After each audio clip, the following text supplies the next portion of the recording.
guys, so in this video I'm going to teach you guys how to install one of these things. This is a screen door latch. So in this video I'm going to show you guys how to replace this screen latch because over here broke.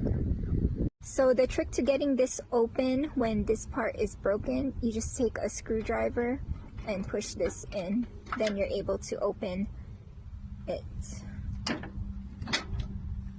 So with a Phillips screwdriver, go ahead and just unscrew this portion right here. You got to get the top and the bottom out.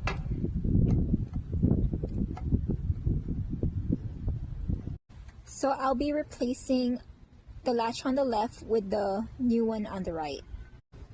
So if you look over here, this one is nice and full, but the one over here has broken off.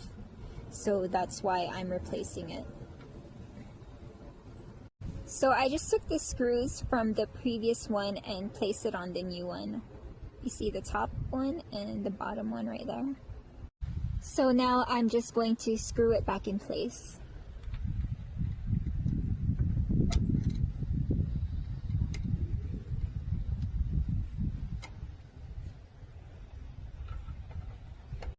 And now it has been successfully installed.